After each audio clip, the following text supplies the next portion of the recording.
ஆன்மீக நண்பர்கள் அனைவருக்கும் வணக்கங்க. இன்னைக்கான வீடியோ பதிவில் நம்ம எதை பற்றி தெரிஞ்சுக்க போகிறோம் அப்படின்னா, தமிழ் கடவுளாகிய முருகப்பெருமானுக்கு நம்ம நிறைய விரத முறைகளை கடைபிடித்துட்டு வரோம் அப்படின்னு சொல்லலாம். இருந்தாலுமே இவருக்கு ரொம்ப முக்கியமான விரதங்களில் ஒன்று தைப்பூசம் அப்படின்னு சொல்லலாம். தை மாதத்துல பூச நட்சத்திரமும் பௌர்ணமியும் கூடி வரும் ஒரு அற்புதமான தினமே தைப்பூசமா நம்ம கொண்டாடிட்டு வரோம். தைப்பூச தினத்துல தான் இந்த அகிலம் தோன்றியதா ஒரு ஐதீகம் இருக்கு அப்படின்னு சொல்லலாங்க. இந்த தைப்பூச நன்னாளானது முருகப்பெருமானுக்கு உகந்த நாளாகவும் சிவனுக்கும் குரு பகவானுக்கும் கூட இந்த நாள் சிறப்புடையதா இருக்கு அப்படின்னு சொல்லலாங்க. இந்த வீடியோ பார்த்துட்டு இருக்கக்கூடிய உங்களுக்கு தமிழ் கடவுளாகிய முருகப்பெருமானை பிடிக்கும் அப்படின்னா இந்த வீடியோக்கு ஒரு லைக் பண்ணிட்டு மறக்காம கமெண்ட் பாக்ஸ்ல கந்தனுக்கு அரோகரா முருகனுக்கு அரோகரா அப்படின்னு சொல்லிட்டு 3 முறை கமெண்ட் பண்ணி அந்த முருகப்பெருமானை நம்ம இந்த நிமிஷம் நினைக்கிறப்போ நம்மளுடைய வாழ்க்கையில் இருக்கக்கூடிய கஷ்டங்கள் அனைத்தையுமே தீர்த்து வைப்பார் அப்படின்னு சொல்லலாங்க. இவ்வளவு சிறப்புகள் வாய்ந்த இந்த விரதத்தை நம்ம எப்படி கடைபிடிக்கணும், நம்ம ஏன் தைப்பூச விரதம் இருக்கணும், நம்ம விரதம் இருக்கிறப்போ என்னென்ன விஷயங்கள்லாம் தவிர்க்கணும், எப்படி சரியான முறையில விரதம் இருக்கணும் அப்படின்னு நிறைய பயனுள்ள தகவலை தான் தெரிஞ்சுக்க போறோம். வீடியோ யூஸ்ஃபுல்லா இருக்கும், ஸோ ஸ்கிப் பண்ணாம பாருங்க. நீங்க இப்பதான் ஃபர்ஸ்ட் டைம் நம்மளுடைய சேனலை பார்க்குறீங்க அப்படின்னா மறக்காம நம்மளுடைய சேனலை சப்ஸ்கிரைப் பண்ணிக்கோங்க. கூடவே இருக்க பெல் ஐக்கானையும் மறக்காம கிளிக் பண்ணிக்கோங்க. அப்பதான் நம்ம போடக்கூடிய வீடியோ உடனுக்குடனே நோட்டிபிகேஷன் மூலியமா உங்களுக்கு வந்து சேரும். இப்ப வாங்க நம்ம வீடியோக்குள்ள போகலாம்.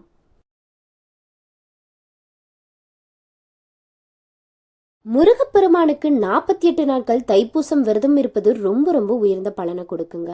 வாழ்க்கையை தலையெழுத்தை மாற்றும் விரதமாயிருந்த விரதம் பார்க்கப்படுது. மிக மிக எளிமையான இந்த விரதத்தை எப்படி இருக்கலாம், எப்போது இருக்கலாம், எப்படி விரதம் கடைபிடித்தா முருகப்பெருமானின் அருளை முழுமையா பெற முடியும் அப்படின்னு கேட்டீங்கன்னா, முருகப்பெருமானுக்கு ரொம்பவும் உகுந்த தைப்பூச தினத்தின் போது இந்த 48 நாள் விரதம் இருப்பது வழக்கம்.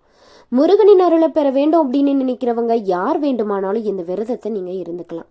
சபரிமலை ஐயப்பனுக்கு ஒரு மண்டல காலமான 41 நாட்கள் மாலை அணிந்து விரதம் இருப்பது போலதான் முருகப்பெருமானுக்கும் மண்டலம் விரதம் இருப்பது வழக்கமாயிருக்கு.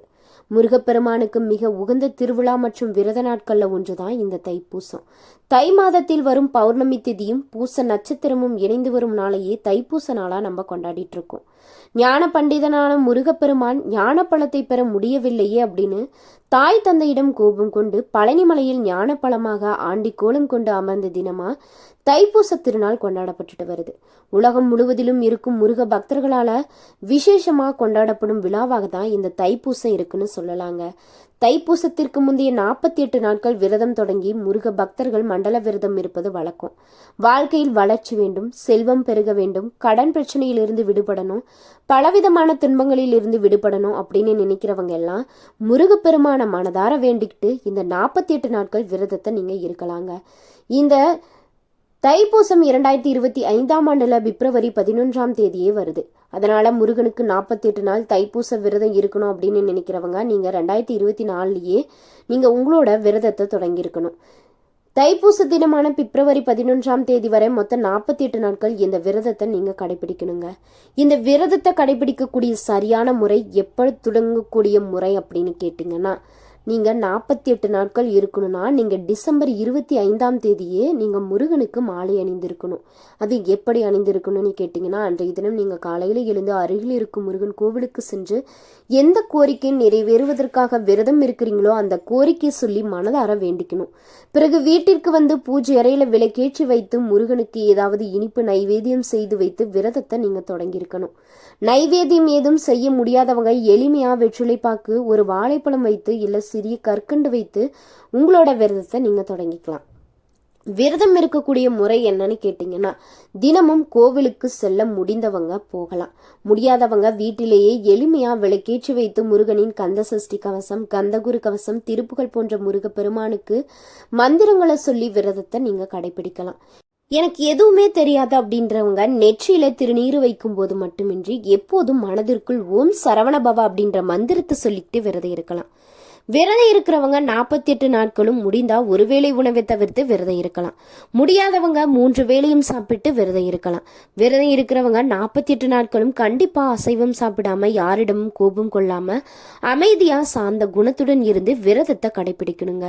சில பேர் பெண்களுமே முருகப்பெருமானுக்கு மாலை அணிந்து விரதம் இருப்பாங்க. இந்த விரதத்தின் போது தினமும் தலைக்கு குளிக்க வேண்டிய அவசியம் இல்லை. செவ்வாய்க்கிழமை மட்டும் தலைக்கு குளித்து விட்டு விரதம் இருக்கலாம். பெண்கள் மாதவிடாய் காலத்திலும் விரதத்தை தொடரலாம். பூஜை அறைக்கு செல்லாமல் வெளியிலிருந்தே முருகனை மனதார நினைத்து முருக மந்திரங்களை சொல்லி விரதத்தை நீங்க தொடரலாம். வீட்டை எப்போதும் சுத்தமா வைத்துக்கணும். தினமும் காலையிலேயே எழுந்து குளித்து விடணும். விரதம் கடைபிடிக்கும் நாட்கள்ல முருக பெருமானுக்கு மஞ்சள் இல்லனா சிவப்பு நிற மலர்களால் அலங்கரித்து பூஜை செய்வது ரொம்ப சிறப்பு. ஷட்கோண தீபம் ஏற்றுவதும் வெற்றிலை தீபம் ஏற்றுவதும் ரொம்ப ரொம்ப விசேஷமானதா பார்க்கப்படுது அப்படின்னு சொல்லலாங்க. இந்த 48 நாள் விரதம் இருக்க முடியாதவங்க என்ன செய்யணும் அப்படின்னு கேட்டீங்கன்னா, 48 நாட்கள் தொடர்ந்து விரதம் இருக்க முடியாதவங்க 21 நாட்கள் தைப்பூச விரதம் இருக்கலாம். இவங்க ஜனவரி 22ஆம் தேதி விரதத்தை தொடங்கி பிப்ரவரி 11ஆம் தேதி வரை விரதத்தை தொடரலாம். உங்களால என்ன செய்ய முடியுமோ அதை செய்து முருகப்பெருமான நினைத்து விரதம் இருந்தா போதும். தைப்பூசம் அன்று வீட்டில் விளக்கேற்றி வைத்து முருகப்பெருமானுக்கு ஏதாவது நைவேத்தியம் படைத்து வழிபட்டு அன்று மாலை விளக்கேற்றி வைத்து வழிபட்டு முருகனுக்கு நன்றி தெரிவித்து விரதத்தை நிறைவு செய்து கொள்ளலாம். முடிந்தவங்க முருகன் கோவிலுக்கு சென்று தரிசித்தும் இல்லைனா பால் வாங்கி அபிஷேகம் செய்துவிட்டு வரலாம். 48 நாட்கள் விரதம் இருந்தா நம்மளுக்கு என்ன பலன்கள் கிடைக்கும் அப்படின்னு சில பேர் கேள்வி கேட்பீங்க. முருகப்பெருமானுக்கு 48 நாட்கள் விரதம் இருந்தா நீங்க நினைத்த காரியம் வெற்றி அடையும். வாழ்க்கையில் இந்த 48 நாட்கள் முருகப்பெருமானுக்காக ஒதுக்கி மனதார வேண்டி விரதம் இருந்தா வாழ்க்கையில் இனி மீதி இருக்கும் காலம் முழுவதும் முருகன் உங்களுக்கு உறுதுணையாக இருப்பார்.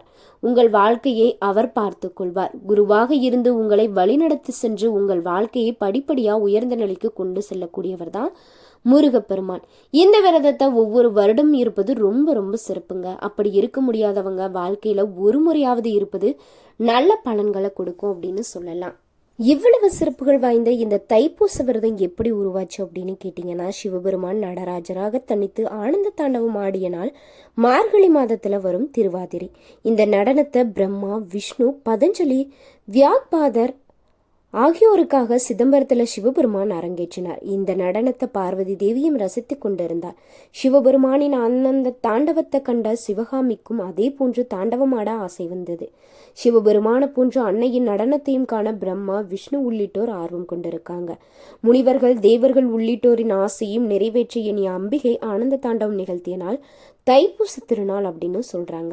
சிவபெருமான் ஆனந்த தாண்டவம் நிகழ்த்திய நாள் திருவாதிரை அப்படின்னு கொண்டாடப்படுவது போல அம்பாள் நடனமாடிய திருநாள் தைப்பூசம் அப்படின்னு கொண்டாடப்பட்டது. அதனால இந்த நாள் அம்பிகை வழிபாட்டிற்குரிய நாளாகவும் மாறியிருக்கு. இந்த நாள் முருகனுக்குரிய திருநாளாக மாறிய தலம் அப்படின்னு சொன்னா பழனி தாங்க. பழனிக்கும் தைப்பூசத்திற்கும் என்ன தொடர்பு அப்படின்னா, பழனிமலை அடிவாரத்தில் இருக்கும் பெரியநாயகி அம்மன் கைலாசநாதருடன் தனிக்கோவிலில் அருள் பாலிக்கிறாங்க. இந்த கோவிலில் சிவன், அம்பாள் சன்னதிக்கு நடுவில் முருகன் சன்னதி இருக்கு. கோவிலின் பிரதான தெய்வமா பெரியநாயகி அம்மனும் சிவனும் இருந்தாலும் பிரதான வாசல் மற்றும் கொடிமரம் ஆகியன முருக சன்னதிக்கு எதிரில் தான் அமைந்திருக்கு. கோவிலுக்குள் வரும்போது முதலில் முருகனை தரிசித்த பிறகே அம்பாள் மற்றும் சிவனை தரிசிக்க முடியும். முருகனுக்குரிய நாளா இது எப்படி மாறுச்சுன்னா, காலப்போக்கில் இந்த கோவிலின் பிரதான தெய்வமா முருகனே மாறியிருக்காரு. தைப்பூச விழாவிற்கான கொடி முருகன் சன்னதிக்கு எதிரில் உள்ள கொடிமரத்திலேயே ஏற்றப்படுது. இதனால தைப்பூச விழாவும் முருகப்பெருமானுக்கு உரிய விழாவாகவே மாறி போயிடுச்சான். தற்போதும் தைப்பூச விழா பெரியநாயகி அம்மன் கோவிலேயே நடத்தப்படுது. தைப்பூச விழாவின் 7ஆம் நாளில் நடக்கும் தேரோட்டமும் இந்த கோவிலில் இருந்தே புறப்பட்டு வீதி உலா வரும். இதே போல பழனிமலை கோவில் அமைந்துள்ள தண்டாயுதபாணி சுவாமியும் அபிஷேக பிரியரான சிவனின் அம்சமாகவே இருக்காரு. இங்கு முருகனுக்கு தினமும் 6 முறை அபிஷேகம், அலங்காரங்கள் நடத்தப்படுது. ஆண்டி கோலம், ராஜா அலங்கார கோலத்துல மட்டும் இல்லாம இன்னும் சில சிறப்பான கோலங்களையுமே அவர் காட்சி தராரு. இதில் அதிகாலையில் நடைபெறும் அலங்காரத்தின் போது முருகப்பெருமான் காவி உடையில் சிவ பூஜை செய்வதா காட்சி தராரு. அதே போல் ஜடாமுடியுடன் சிவனை போன்ற காலத்திலும் காட்சி தருவாரு. அசுரர்களை வளம் செய்வதற்காக பழனிமலை முருகனின் பராசக்தி சக்தி வேலை அளித்த நாள் இந்த தைப்பூச நாள் அப்படின்னு சொல்றாங்க. சிவனின் அம்சமாகவும் சக்தியின் அம்சமாகவும் முருகப்பெருமானே விளங்குவதால் தைப்பூசம் முருகனுக்குரிய வழிபாட்டு நாளாகவே மாறிடுச்சு அப்படின்னு புராணங்கள்ல இது போன்ற நிறைய தகவல்களால சொல்லப்படுதுங்க. இன்னைக்கு வீடியோல தைப்பூச தினத்துல நம்ம எப்படி விரதம் இருக்கணும், என்னைக்கு விரதத்தை ஆரம்பிச்சு என்னைக்கு விரதத்தை முடிக்கலாம், அப்படி விரதம் இருக்கும்போது நம்ம என்னென்ன விஷயங்களை கடைபிடிக்கணும், தைப்பூசத்தன்று நம்ம எப்படி விளக்கேற்றி முருகப்பெருமான வழிபடணும், என்ன அபிஷேக பொருள் வாங்கி கொடுத்தா நமக்கு நல்லது கிடைக்கும் அப்படின்னும் இந்த தைப்பூசம் எப்படி உருவாச்சு, இதோட கதை என்ன அப்படின்றத பற்றியான புராண கதையும் தான் இந்த வீடியோவில் தெரிஞ்சிருப்போம். இந்த வீடியோவானது உங்களுக்கு ரொம்பவே பயனுள்ள வகையில் தான் இருந்திருக்குன்னு நம்புகிறேன். வீடியோ பிடிச்சிருந்துச்சு அப்படின்னா மறக்காமல் லைக் பண்ணுங்கள், ஷேர் பண்ணுங்கள், கமெண்ட் பண்ணுங்கள். நீங்கள் இன்னும் நம்மளுடைய சேனலை சப்ஸ்கிரைப் பண்ணாமல் இருந்தீங்கன்னா மறக்காமல் சப்ஸ்கிரைப் பண்ணிக்கோங்க. அப்போ தான் நம்ம போடக்கூடிய ஆன்மீக தகவல் உடனுக்குடனே நோட்டிஃபிகேஷன் மூலியமாக உங்களுக்கு வந்து சேரும். நன்றி.